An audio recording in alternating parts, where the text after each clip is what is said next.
Welcome to the Dirty Side of Leadership podcast with Ron and Kristin, where leadership meets entertainment. This podcast features stories with names and certain aspects that have been changed to keep submissions private. Enjoy the show. Welcome to the Dirty Side of Leadership podcast, where leadership meets entertainment. I'm Kristin Sokoloff here with my co-host, Ron Ward.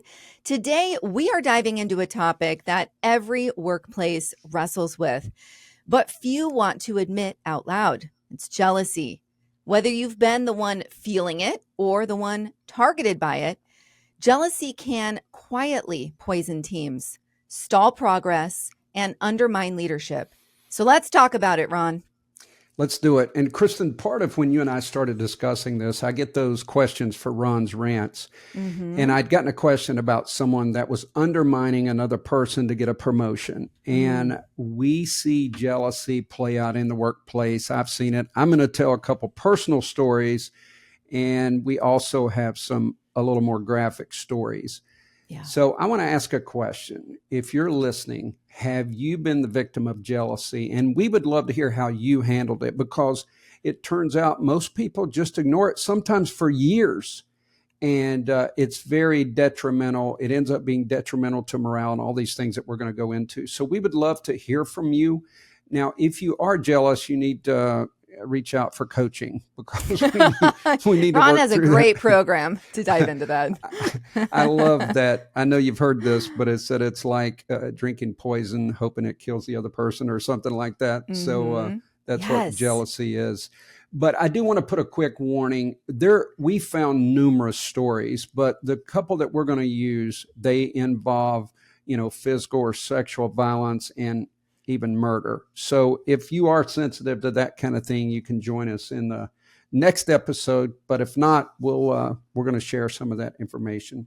Yeah, absolutely. And that's on the extreme end, of course. It was interesting as we were doing research into this episode, I started thinking, oh my gosh, I wonder if I was sabotaged. I started thinking about instances where, I had gotten promoted and started this new division. And it was really interesting because people that were my peers and my colleagues, they started distancing it. You could tell that there was a weirdness, right? And I think it was this jealousy. There would be little jabs there about my new department. And it was wild, Ron, because I started thinking about the fact that my boss would be like, hey, someone reached out and said they couldn't get in touch with you. And so then I would get feedback from my boss on, oh, make sure that you have your Teams on.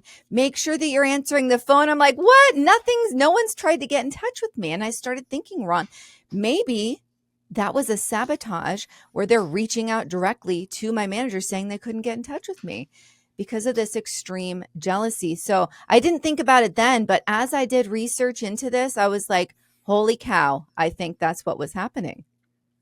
Kristin, I always tell people you can see their true colors if you give them authority, if you give them money, or if you pass them over for a promotion.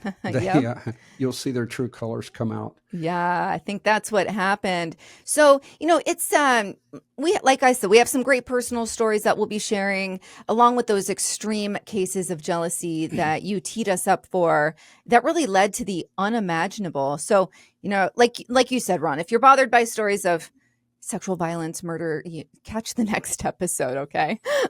So apparently a lot of people are in social media. You have to say SA and a lot of these really? Acronyms. You can't even say, oh my goodness. goodness. Can't even say it. The algorithms will. I've heard them say instead of dead, you have to say unalived. And I'm That's like, when that changed. Oh my gosh. I think I'm unwilling to do that. You're killing it, Kristin. You're killing it. Thank you. Okay. So in our research, we found telltales to be on the lookout for. And this is when it really started clicking for me.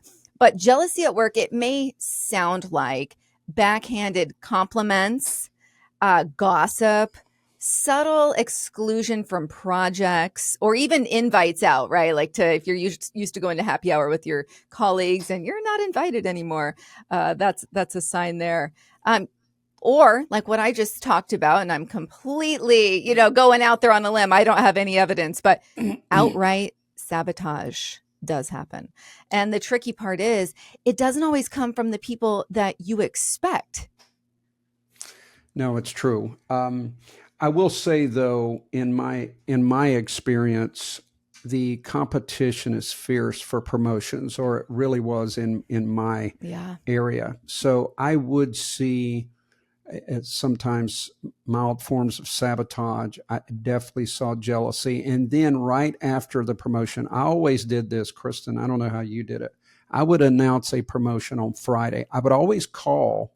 I would bring the individual in or call them, depending on where they were in the country or if they were already an internal candidate. Mm-hmm. I would bring them in and tell them, but I would ask them not to say anything because I reached out to the other people. So I would make the phone calls, or in some instances have one of my deputies make the phone calls. And I believe in that wholeheartedly. And if you're listening, you can do nothing worse than someone makes an effort to apply for a job and they never hear from you. At least give them an email to say we hired someone else. Yeah. Companies do it. That is my number one, by the way, Ron's rants. And I've compiled some, but I've just been really busy. But I'm going to put them together. But that's number one right there. So anyway, I would always make those calls. So I would make all the announcements on Friday. They do a lot of hotbed political issues on Friday to give people time to decompress. Yeah. And I always tell our managers, do not meet with anyone when they're emotional. Let this settle, and then let them set an appointment to get feedback. And then your feedback for you HR listeners, you know this, but your feedback, you cannot give them feedback that's not in their performance evaluation. And I know this is one of Kristin's hotbeds is, people not putting stuff in the performance evaluation and waiting to the end of the year to let them know. Or in this case, they didn't know at all. And they're like, well, you come across, your colleagues don't trust you. You cannot tell someone who has an excellent performance evaluation, they apply for a job, and then you tell them their colleagues don't trust them. You're going to get yourself into some hot water. Right. So you got to be, I'm all about transparency, but you cannot say things like that. That's not in the. Exactly. Not in there can be no surprises. It has to be addressed as it arises, and then you have to document it. There should never be a surprise in your review. No, I'm glad you bring that up. Yeah. So, Kristin, I'm going to tell a quick story here to get us started off. So I transferred from a small office, and you don't even know this. I left the government for 11 months. I went full-time at my church, put in a food distribution center. Then I returned to the government. I don't think you and I have ever talked about that. We've talked just very briefly about that. Yeah, that's a story in and of itself that I'd love to delve into at some point, because I had to get like 30 to 35 volunteers. It was a test of my leadership more than anything I've ever done in my life, to keep people motivated. And you do not have any money to pay them. Now, there is that altruistic, that intrinsic reward of feeding people. But I'm saying I had to really focus on getting this thing remodeled and paid for and all that. So be a great story at some point.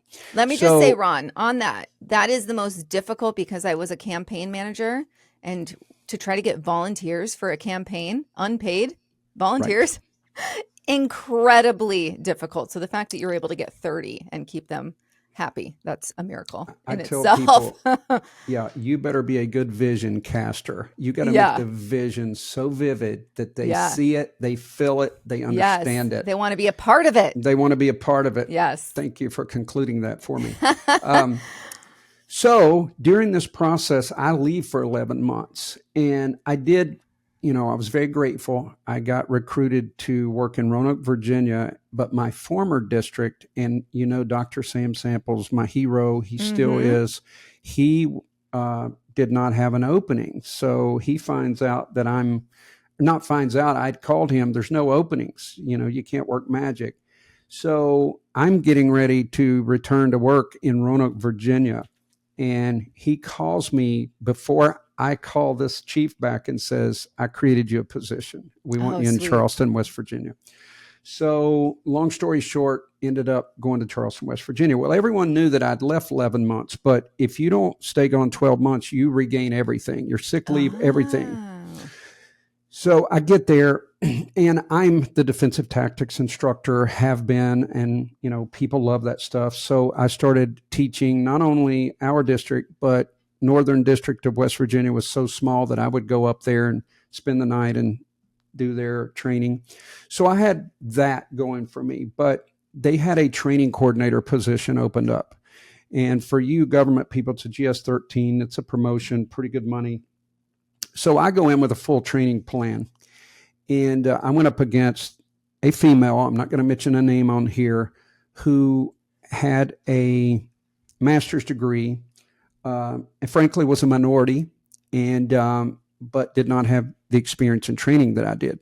So I go in, I don't know all the things that's happening, but I interview, and ultimately I get the promotion. This female and one or two of their followers would not speak to me. I mean, literally not speak.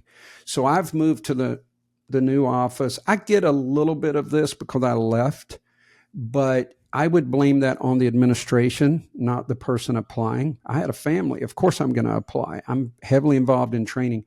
So this goes on for like 3 months. Really? Like the silent treatment. This person would not speak to me. And I mean, we weren't in the same unit, but we still would meet in hallways and that kind of stuff. She would just put her head down. Now, of course, you've gotten to know me a little bit. I would say her name. Hey. Yeah, that's my personality too. Long story short, all these years pass. I'm talking to Dr. Samples, and I found out she had filed a formal complaint with the judge. So he had to go up and justify. He had to go up and justify hiring me. And he said, "Thank goodness you submitted that training plan." And she just walked in, on the fly.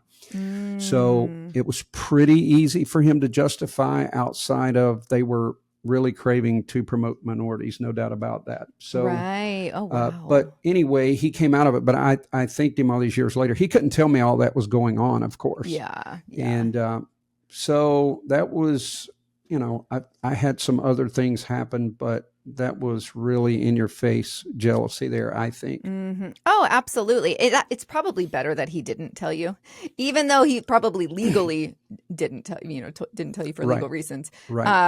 I if agree. you knew the extreme that she had taken it, that would have been that much worse. Are you talking like if you were in the break room together, she would ice you out like that? Oh, she would leave the break room. Literally, like it was not passive. It was blatant in your face. We're walking down a narrow hallway. Yeah. And she just put her head down. Wow. That's why I would say her name. But I could walk into, like you said, the break room, and she would walk out. Yeah, that's bad. And then I always say this, forgive me people if this doesn't sound businessy enough, but I always say they always have a little minion that's I was going to mention the followers. They follow. She really only had one loyal. The other one was cold, but she didn't have the nerve to leave the break room, and she would at least speak to me. But the one person and her little minion wouldn't even speak and all that stuff. So wow. So she had disciples. Yeah, and when they always do, Kristin. They always do. I know. When I had someone against me at the academy, they always have a minion. I tell everyone, find out who the next follower. What you have to do is contain their disciples, as you say. Yeah. If you don't have enough to take action, do not give them major influence. And the big mistake, please hear this if you're a manager, is people try to win them over by being nice. Yes. It's kind of like us trying to be nice to other countries that are our enemy. It doesn't work. It's never worked, not since the beginning of time. So I tell people, you contain them, don't give them a big voice, and then be watching so that you can take action when you need to. And I know that's harsh, but it is the dirty side of leadership podcast. Exactly. Yeah. You have to snuff it out. Not literally, but it is important. Yeah. And I can go into the psychology behind that on another episode, but it's that gray rocking, Ron. I think that there's an element of that that's incredibly important. You're exactly right. For those of you that weren't from the beginning, gray rocking is a type of ignoring narcissistic type behavior. But yes, it can work in other situations. Of course, I got gray rocked, Kristin, in that other story. That's true, you did. When they wouldn't speak to me.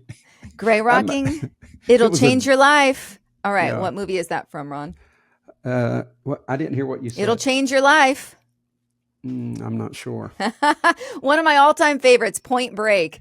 That's when Patrick Swayze was talking about I'm writing that surfing. down again. I've never I watched love that movie. and What? you've told me before. Oh, I Point. think you'd like it I because, went it's on. FBI I went on. agents. So, I couldn't find where it was streaming. So, okay. Yeah. One of my yes. all-time favorites. I've probably seen it 200 times.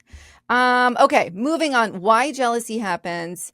You guys know that I'm a peeping Tom of the mind. Ron likes to joke that he's just a peeping Tom, but no, but we both like getting into the mind, peeling back the layers. So of course we're going to jump into the psyche. So psychologists say that workplace jealousy is often rooted in comparison. And, it's really interesting. Comparison, I mean, that could go right along with envy, right? I think that those are cousins, if you will. Yes. And we all know when you're envious of somebody or you're comparing yourself to somebody, like it just never bodes well. So when someone feels overlooked, undervalued, or insecure, that's a big one, they are going to compare their path. And, what we're talking about now is a career path, but they're going to compare theirs to yours. And that comparison can trigger resentment. And in your last example, Ron, the gal that you went against, sounds like she did not submit something like what you did, like a clear path forward, your clear vision for the department. She didn't know that, right? Like, so Right. there are a lot of unknowns. And so when we're never going to know everything about somebody's path. We don't know what's happening in those interviews. And we don't know what maybe previous jobs or experiences are helping the other candidate bring to the table. So we have to be extremely careful when we find ourselves comparing to others. We're very different people. There are no two alike, right? So avoid that at all costs. Yeah, I don't think there's very few conflicts that doesn't involve that comparison. It starts back with Cain and Abel and Right. it goes forward. So yeah, when you start, number one, you start comparing yourself to others, you always feel less than, or you feel envious, like you said. And someday I want us to break down the 4 horsemen of conflict. It's really interesting. We use that in coaching and I use it in my training programs. But the bottom line is and I mean this for the people listening, if you compare yourself to others, it always leads to you feeling miserable or less than, or at least making yourself a victim. And we have to be careful. And I think social media has expedited that principle because, this person gets more followers and they shouldn't because I have better content. And Oh, believe me, I've gone there before. So hard not to. But it's hard on the individual. Is what I'm It's saying. not good. So it's not healthy. Yeah, okay. No, absolutely. Kristin. And I just want to say parents need to be careful of comparing your kids to maybe the neighborhood kids, right? Their friends. And I just think about my dad to this day. We'll talk about how his mom would be like, why can't you be like, and he'll name one of his friends, right? Or why can't you be like your brother? Things like that. And that stings. And my dad still brings it up in his late 70s, right? Wow. So we have to be careful as parents to not go down that comparison route also. Just be mindful. Yeah, no, that's so true. All right, folks, we gave you a little bit of a warning. We're going to take you back to Arizona, 2004. This is a pediatric ophthalmologist murder. So picture this, 2 pediatric eye doctors in Tucson, Arizona, Dr. David Stidham, a Harvard-trained specialist adored by patients, joins the booming practice of Dr. Bradley Schwartz. At first, it looked like success for both, but when Schwartz drug abuse led to a DEA raid and his license suspended, everything changed. Stidham opened his own practice and patients and staff followed him. And we see that happen all the time. That's when jealousy took over. Schwartz wasn't just angry, he was obsessed. Friends recalled him saying he wanted Stidham 6 feet under. To his former lover, Lourdes Lopez, he admitted he wouldn't kill Stidham himself, but would find someone to do it. The toxic jealousy turned deadly on October the 5th, 2004. Stidham was found in his Medical Plaza parking lot, stabbed 17 times, his skull fractured, At first, it looked like a carjacking, but within 24 hours, investigators were looking at Schwartz. The evidence traced back to a drifter named Ronald Bruce Bigger. Surveillance showed Schwartz and Bigger together the night of the murder. A convenience store clerk remembered a man in scrubs using a payphone, and Schwartz later asked Bigger, "How did the scrubs work out?" Phone records and DNA sealed the link. In court, prosecutors painted a clear picture. Schwartz's career collapsed, and Stidham's rising success ignited jealousy, so consuming it drove him to plot murder. Schwartz was convicted of conspiracy and sentenced to 25 years to life. Bigger was sentenced to life without parole. This case made national headlines, not just because of its brutality, but because it showed the extreme cost of unchecked envy.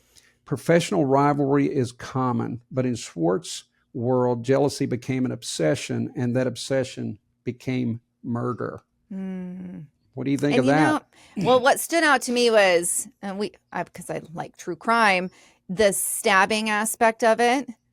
Generally, when he's stabbed 17 times, that's up close and personal. So generally when somebody is stabbed, especially that amount of times, it is somebody they know. It's not a random carjacking. So that definitely stood out. But yeah, it's sad. We see this. I mean, gosh, when we were researching, there were hundreds of different cases that we could have dove into. Of course, I chose one from Oregon because I live in Oregon. The one you just discussed is just wild, especially because I think, Ron, I don't know, correct me if I'm wrong, but when somebody's what was that? That was a pediatric orthodontist or pediatric. Yeah. Oh, ophthalmologist. Yes. Ophthalmologist. What is that? Eye doctor? Yes. Yeah. Eye doctor. A little deeper, can do eye surgeries, but yes. Okay. They can do. So you think of someone with that education level, you're not necessarily, I think the average person's not going to think, oh, they're capable of murder over jealousy, right? But what I found in watching true crime is it's an even playing field. Yeah, and look, one doctor loses everything, and then the other one continues to rise. So you can see the case building. Schwartz obviously had some kind of drug problem. He was busted by the DEA, and then he's making comments. Now, the question is, this is where people need to speak up. Yeah. Is, he should have had really strong friendships who would say, listen, this is getting out of control in your mind, and I'm getting concerned, and try to reason with him. And then when we call them passion crimes, people always make mistakes, just like, being in scrubs on the pay phone. And there were a lot of mistakes made from the statements to the phone calls, all of that stuff. And I'm not telling people how to commit crimes, but people have to distance themselves from passion. That applies to everything in business. Yeah. I literally said this to my daughter a couple of days ago: never make big decisions when you're in crisis. So not that we were having a conversation about, coaching and things like that, because people make terrible decisions when they get passionately involved. Yeah, no, you're right. You're right. All right. So I have one out of my home state of Oregon. This is a newer one. This is from 2024, and it shows just how destructive jealousy can become. So Cody James Denowith and Nathan Dean Anderson, they once worked together at Dave's Killer Bread, which actually, I live in Clackamas County. I could be at the Dave's Killer Bread headquarters. I've met Dave before. I could be there in about 10 minutes. So this is really in my backyard here. So Killer Bread's not a pun? Killer Bread. So the background, have you heard of Dave's Killer Bread? I had No? not. Okay. So Dave is the founder, and he was in prison for a long time. And in prison, he learned to bake. And so when he got out of prison, like he's a hardened ex-criminal, right? He gets out of prison and starts this incredibly successful company, Dave's Killer Bread. And he's, here in Oregon, everyone likes things pretty natural and organic and not using crap ingredients. So that was his shtick, and it did very, very, very well. So, and it's just right in my backyard pretty much. So Denowith, became consumed with the belief that Anderson had been intimate with his girlfriend. And the girlfriend's name, Dominic Britt. There was no proof, but jealousy generally does not wait for proof. It festers, it twists, it drives people to places that they never thought they'd go, right? The mind just goes crazy. So Denowith's jealousy was obvious, and prosecutors described him as fixated on getting revenge. We've all gotten fixated on things before, and that's where you really have to check yourself. It wasn't just a passing thought. He planned it. Just days before the shooting, police arrested Denowith in a domestic violence incident involving Britt. And while in custody, Britt told him that Anderson had assaulted her. And that claim, whether true or not, lit the fire completely. So on April 29th, 2024, Denowith texted Britt and asked her to pack his clothes and his toy, a code word for a Sig Sauer handgun? Sig Sauer, yeah. Sawyer handgun. I should just say a handgun because I don't know. It's oddly specific. Don't go there. But I'm not that. I'm like, I don't know all that. It's an expensive handgun. An expensive handgun. Okay. So his toy.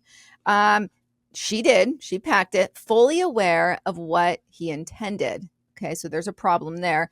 That same day, Denowith confronted Anderson and shot him 3 times in the abdomen. Anderson was only 25 years old. He was rushed to OHSU Hospital, big hospital here, and then he died shortly after arriving. And the fallout of this was massive. Denowith pled guilty to first-degree manslaughter and first-degree assault with a firearm. He was sentenced to 27 and a half years in prison. Britt, who handed over the gun, was also held accountable. She pled guilty to manslaughter and unlawful use of a weapon and received 12 and a half years. Not sure what's up with the half there, but she also got that. And what makes this case so disturbing is that it was all rooted in jealousy, just pure consuming jealousy.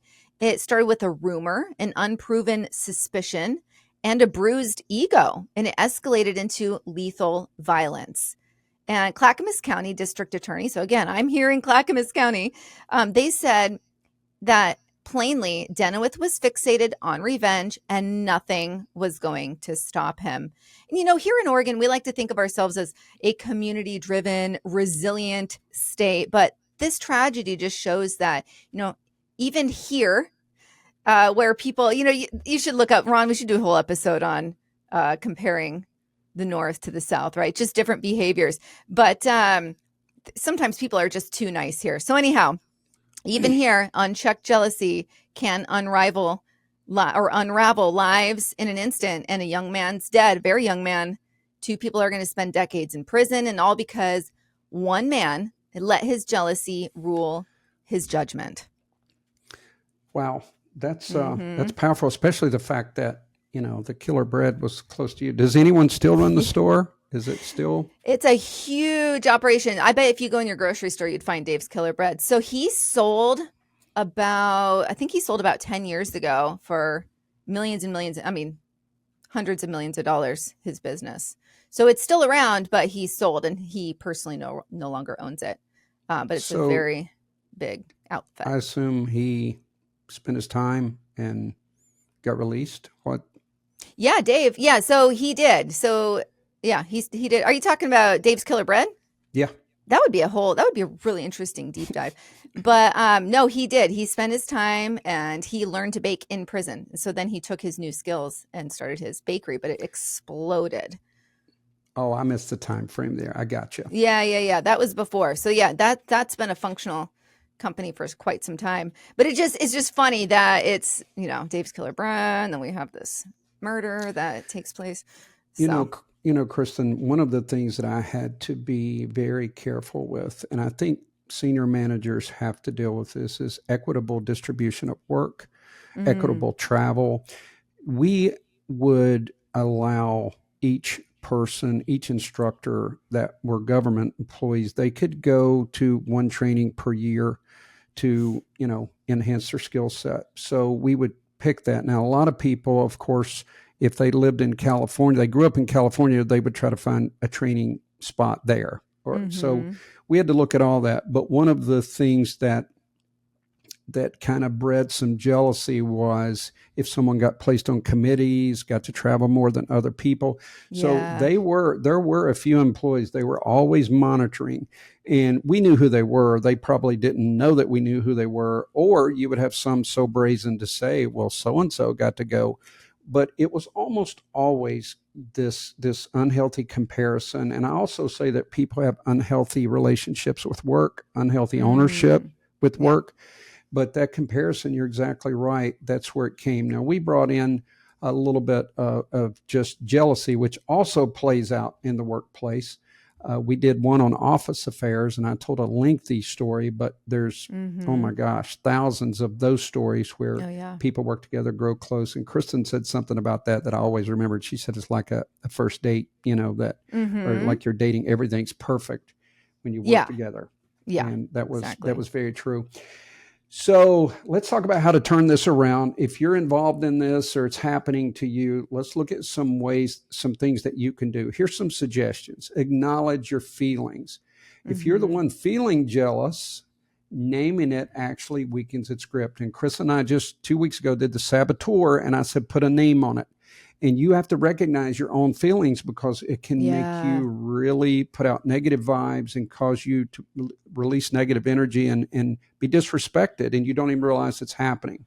I have to say, do you remember, Ron, when I was telling you it was another influencer who had put something out there, and I felt these feelings of jealousy. And I was like, I don't like this about myself. It doesn't feel good. It felt icky. You know what I mean? But so that's where it's like, you have to check yourself, because we are human. We're all going to go there. Right. But you have to go, okay, wait, does this feel right? Is it right? It's not a positive direction to go in. So I really appreciate that you said that we have to look within. And Kristin, it is difficult. We can't play it off on a podcast. We know your feelings have been hurt and you feel looked over, and it's very difficult. We're asking you to talk to someone, name your feelings, recognize them, and start to work on your mindset. Number 2 is that shift your mindset. Instead of resenting the colleague's success, ask what you can learn from them. And number 3 is communicate. Sometimes the best move is having an honest conversation with the person that you're envious of. Like you might even say, Kristin, I felt like I should have got that promotion. I didn't, but I'm still going to support you. I'm here if you need me. I had someone tell me who applied for Academy Director, and I've used this before, but I loved it. He said, as fierce of a competitor as I was, as loyal a supporter I'm going to be for you. And I thought, wow, that's so powerful. That's because cool. He wanted that job so badly. And that's really cool. That's big of him. I've told him I've used that multiple times in my training. We're still in touch, by the way. I love that. He works at a firing range and does, training there. So that's where I go shoot. And if our guest last week, Tom Blomquist, if we go shooting, that's where I'm taking him. Anyway. Yes. Oh, by the way, from last week, I had so much positive feedback on that episode. So if you guys haven't listened, it's definitely worth your time. I did as well, especially from our producer. You're welcome. Oh, Steven. yeah. He was a fanboy for sure. Steven's low-keyed, but he's into all the videography and all that stuff. So he found that episode awesome industry to hear about. I don't want to be part of that industry, but it's Hollywood executive producer for those who aren't aware. All right. So, bringing it back to if you're a leader, your job is to create fairness. Ron, I mean, I know we're running up on time here, but I just want to share literally when I was young, and this is going to make me look probably pretty crappy, but I would count how many presents under the Christmas tree were for my sister. Oh, you said that before. I couldn't believe you admitted that. Oh, I did. I'd be like, why does she have, 21 and I have 16? Like, that's not cool. I'm the oldest. I should have more, right? Or at least even. No. So that literally, yes, I did that. Kristin, I need to do a public service announcement. Please never, ever if you're listening, don't ever tell Kristin that I'm smarter or anything, because my life could be in danger if you do that to me. So please. Oh, you're funny. Oh my gosh. No, seriously though. So, and then, it's wild. I teach once a week. I teach right now. They're going to be freshmen. Last year, they were 8th graders. And I had put together, they all wrote a short story, and I put them together in a book. I compiled them and bound them and made a book for them. I put my daughter's first, literally because I had printed hers first, because she lives in my house. And I had 2 students go, how did you decide whose story to put first and whose story to put last? Yes. They pay attention. And it's not just kids, it's everybody. Yes, that's a great point. Right? So you have to. So do you think I'm going to put my daughter first this year? No, I'm going to rotate her in, and I'll be mindful of that. So as leaders, we have to really pay attention to that fairness that you talked about earlier, Ron. Yeah. And jealousy will have less room to thrive if we are mindful as leaders. And as leaders, I'm talking about even a leader in the household, a parent, a teacher, even right? You just have to be aware of those little things that sometimes we don't pay attention to. And sometimes all you have to do is just acknowledge it. I told a story, and I'm not going to tell it again, but when I was distributing offices and we had an office come available, and I just threw it out there, first come, first serve, and somebody that wanted it was teaching. Yeah. They didn't see the email. I made a huge mistake. I owned it. I said, you're right. That was not the way I should have done that. And I literally had to say, because this one instructor was already moving in the office, I said, look, I'm going to make this up to you, but you got to give me this one. I can't go throw her out. Right. And the person agreed. And, I did find something. I don't remember. I think I sent him to the National SHOT Show or something. I made note of it. And I made sure. That's good. I've got a coaching call in 6 minutes. I know. So we have to wrap this. Ron is a busy coach over here. Just jealousy at work. It's uncomfortable. It's messy. And it's definitely part of the dirty side of leadership. But it's also an opportunity to grow, both for individuals and organizations. Yeah. And one last tip, if you are with a colleague who's exhibiting signs of jealousy, take action, get permission to pry, P2P, I call it. Ask them, say, hey, can we discuss this? Where's this coming from? And help them navigate this so that it doesn't get worse. And again, it's like drinking poison, hoping the other person dies. And if you're a good colleague, a good friend, help people through that. Check yourself.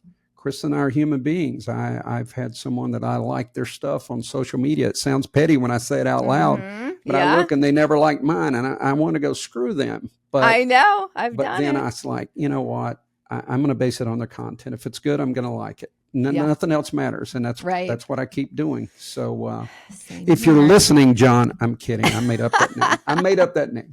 It's a joke. It was a joke. I'm over it. Oh my gosh. Check yourself before you wreck yourself. Not sure which one that is. Some 90s hip hop. I like right. that. But that's it's true. It's true.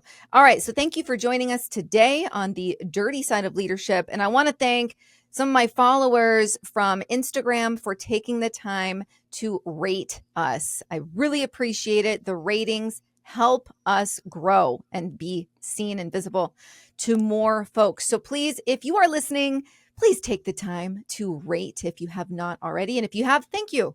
We appreciate you. Absolutely. All right. Be the leader you're meant to be. We'll see you next week.